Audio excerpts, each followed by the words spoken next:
प्रिय दोस्तों नमस्कार। आज की इस प्रातःकाल की जीवन दर्शन यात्रा में हम किसी नए विषय पर संवाद करते हैं। संवाद का विषय है खुद को जानने, पहचानने, खोजने, समझने का एक महान प्रकल्प है जिसका नाम है ध्यान। जब हम ध्यान की गहराई में उतरते हैं तो हम अपने मन की सूक्ष्मता पूर्वक बड़े ही गहराई के साथ में मन की जांच पड़ताल करते हैं। हमारा मन कितना चलता है, कितना दौड़ता है, कितना भागता है, कितना भटकता है, कितना आकुल व्याकुल रहता है, कितना अशांत है, कितने बेचैन हैं। क्योंकि ध्यान की अवस्था में हम न तो कुछ सुनते हैं, न कुछ लिखते हैं, न कुछ पढ़ते हैं, न कुछ बोलते हैं, न कुछ देखते हैं और न ही कुछ करते हैं। अर्थात हम ध्यान की अवस्था में अकर्ता बन जाते हैं, दृष्टा बन जाते हैं, साक्षी बन जाते हैं। जो भी हो रहा है उसे हम देखते हैं। अब यह देखना या कुछ न करना जीवन की सबसे बड़ी मुश्किल प्रक्रिया है। मित्रों, अक्सर लोग कहते हैं कि वो काम करते हैं तो हमें मुश्किल लगता है, वो काम करते हैं तो परिश्रम लगता है, वो ये काम करते हैं तो हमें बहुत कठिन लगता है। लेकिन दोस्तों, जीवन में कुछ भी न करना अर्थात ध्यान करना दुनिया का सबसे बड़ा मुश्किल काम है। जब हम कुछ भी नहीं करते, उस अवस्था में रहना या जीना बहुत सारे लोगों के लिए बहुत बड़ा मुश्किल काम होता है।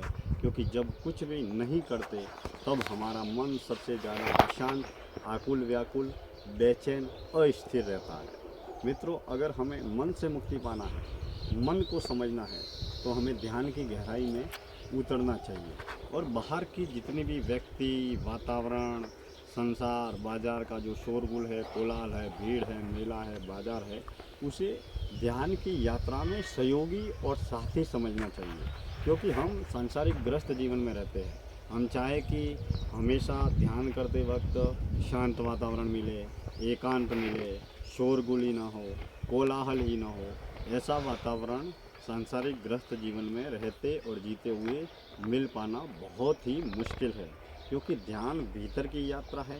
ध्यान करने वाले व्यक्ति को अपने जीवन की और अन्य लोगों के प्रति बाहरी और भीतरी समझ बेहतरीन तरीके से विकसित होती है। क्योंकि हमने देश और दुनिया के बारे में बहुत कुछ जान लिया, पहचान लिया, समझ लिया, खोज लिया, लेकिन मित्रों, आज तक अभी तक हमने अपने आप के बारे में क्या जाना, क्या पहचाना, क्या खोजा? वह खोज भीतर की है और भीतर देह के जरिए, मन के जरिए और प्राण के जरिए ही उतरा जा सकता है। भीतर की यात्रा को तय करने के लिए मौन में रहना, एकांत में रहना, ध्यान में जीना और साक्षी भाव में रहना और जीना परम आवश्यक है। बाहरी वातावरण, बाहर के व्यक्ति, बाहर के शोरगुल को ध्यान की अवस्था में रहते और जीते वक्त हमें सहयोगी और साथी मानना चाहिए, न कि उसका विद्रोह करना चाहिए, न ही उसका विरोध करना चाहिए।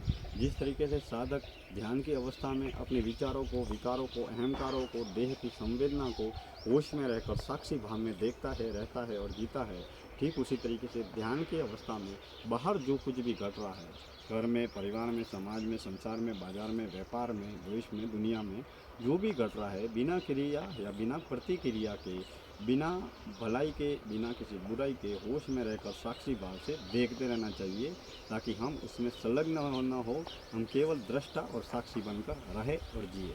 ध्यान की अवस्था में साधक को विशेष रूप से सांसारिक ग्रस्त जीवन में नियमित, निरंतर, एक ही निर्धारित समय में ध्यान करने का प्रयोग या पालन करना चाहिए, ताकि उस निर्धारित अवस्था में हम ध्यान की गहराई में डूब सके। क्योंकि ध्यान के वक्त ही हम अपने मन को देखते हैं, हम अपने प्राण को देखते हैं, हम अपने विचारों को देखते हैं। ध्यान की अवस्था में हम कुछ भी नहीं करते। भीतर की यात्रा तय करने का एक ही सूत्र है, वह है ध्यान।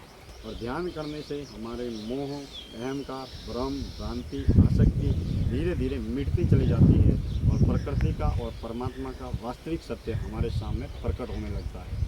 इसके लिए कुछ करें या न करें, अगर आप आंतरिक आध्यात्मिक यात्रा में हैं तो मित्रों, ध्यान करने की 1 घंटा, 2 घंटा या आधा घंटा प्रतिदिन आदत अवश्य डालनी चाहिए, ताकि हम लोगों के बारे में बहुत कुछ जानते हैं, पहचानते हैं, समझते हैं और खोजते हैं, देश और दुनिया भर की खबरें रखते हैं, लेकिन हम अपने जीवन के बारे में कुछ जान सके, पहचान सके और समझ सके। इस जीवन दर्शन यात्रा में ध्यान, मौन और एकांत से जुड़े एक से बढ़कर एक बेहतरीन अनुभवों को लेकर हम आपसे मिल रहे हैं और मिलते रहेंगे। जुड़े रहे जीवन दर्शन यात्रा से। मैं दिनेश्वर माली आप सभी का तहे दिल से हार्दिक आभार व्यक्त करता हूँ। धन्यवाद।